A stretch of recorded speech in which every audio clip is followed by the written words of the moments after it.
Good morning बच्चों। कल हमने नीड का निर्माण फिर कविता का कुछ भाग मैंने 2 पैराग्राफ मैंने आपको समझाए थे। आज मैं तीसरा पैराग्राफ आपको समझाऊंगी और आपको समझना है और भावार्थ भी आपको लिखने की कोशिश करनी है। तो 3rd पैराग्राफ है।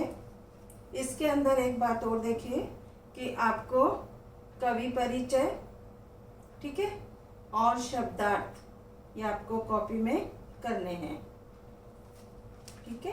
तो 3rd पैराग्राफ, क्रुद्ध नभ के ब्रज दंतों से उषा है मुस्काती, घोर गर्जन में गगन के कंठ में खग पंक्ति गाती।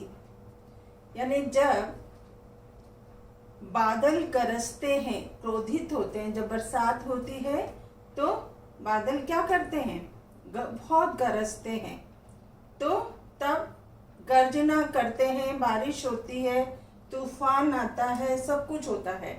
लेकिन सब कुछ शांत हो जाने के बाद उषा है मुस्कुराती, घोर गर्जनमय गगन के कंठ में खग पंक्ति गाती।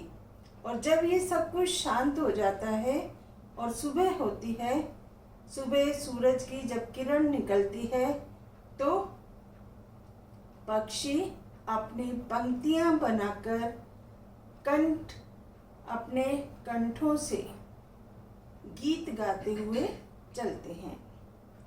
एक चिड़िया चोंच में तिनका लिए जो जा रही थी, यानी वो जो पक्षी होते हैं उनमें दोबारा से उमंग और उत्साह सूर्य की किरण को देखकर जागृत हो जाता है। तब यहाँ पर बताया है कि एक चिड़िया चोंच में तिनका लिए जो जा रही है, वह सुबह जब घोंसला बनाने के लिए तिनका लेकर जा रही है, वह सहज में ही पवन 49 को नीचा दिखाती। यानी जो पवन है, जो हवा चल रही है, हवा चलती है उनके घोंसलों को गिरा देती है, उनको भी अपनी ऊंचाइयों से नीचा दिखा देती है।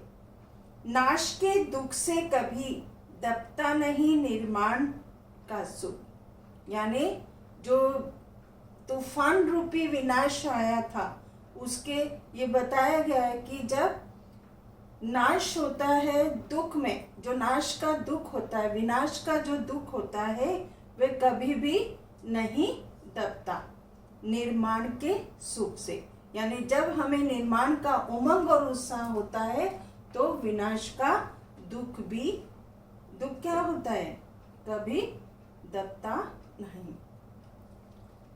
प्रलय की निस्तब्धता से सृष्टि का नवगान फिर प्रलय यानी जो विनाश है, उसकी जब विनाश होता है तो वो क्या हो जाता है, बाद में शांत हो जाता है। तो सृष्टि का नवगान फिर होने लगता है। नीड़ का निर्माण फिर नए का आह्वान फिर।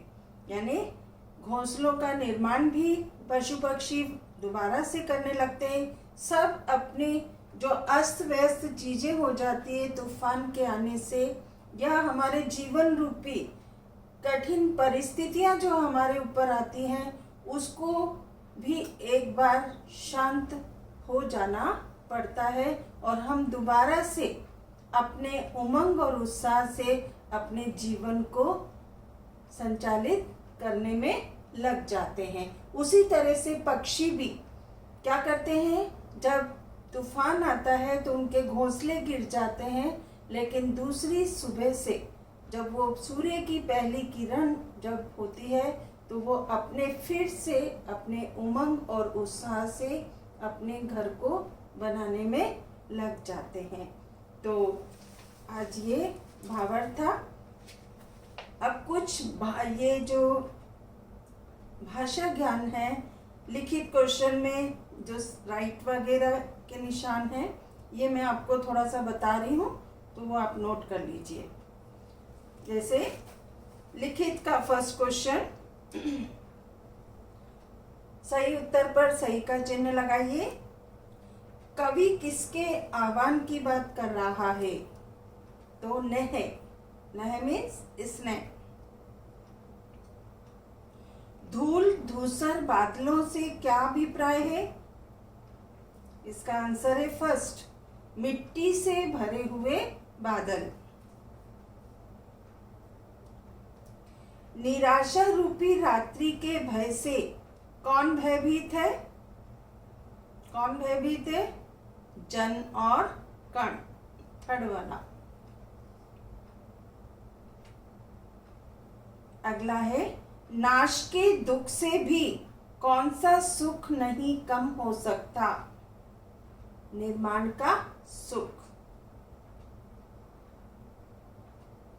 क्वेश्चन नंबर 2 में कविता की पंक्तियों को आप पीछे से पूरा करेंगे, ये बुक में ही करने हैं जो ये क्वेश्चन मैं बता रही हूँ आपको। और निम्नलिखित पंक्तियों का सरलार्थ कीजिए। ये जो थर्ड क्वेश्चन है, ये पंक्तियाँ मैंने आपको जो समझाया है, तो कोशिश करना इनको करने की, ठीक है। रात के उत्पात भय से भीत जन जन भीत कण कण, किंतु प्राची से उषा की मोहनी मुस्कान फिर। समझ में आया? करने की कोशिश करना, ऐसे मैं आपको होमवर्क में बता दूंगी, ठीक है। और भाषा ज्ञान का सेकंड क्वेश्चन देखिए, ये बुक में ही करने हैं जो मैं बता रही हूँ। यहाँ पर इत प्रत्यय लगाकर नया शब्द बनाना है। निर्माण से निर्माणित, निर्माण से निर्माणित।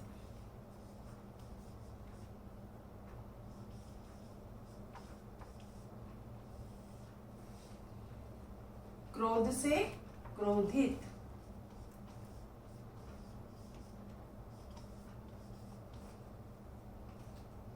उदय से उदित,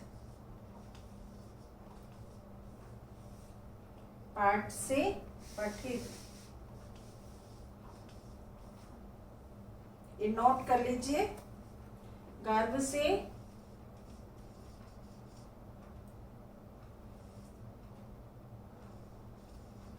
गर्वित, भ्रम से भ्रमित,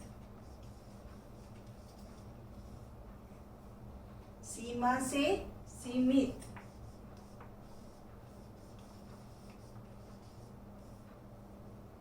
और बाधा से बाधित।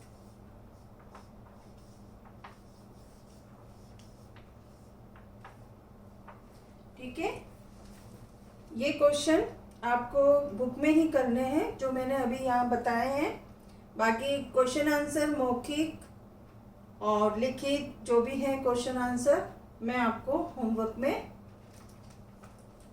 डाल दूँगी, ठीक है।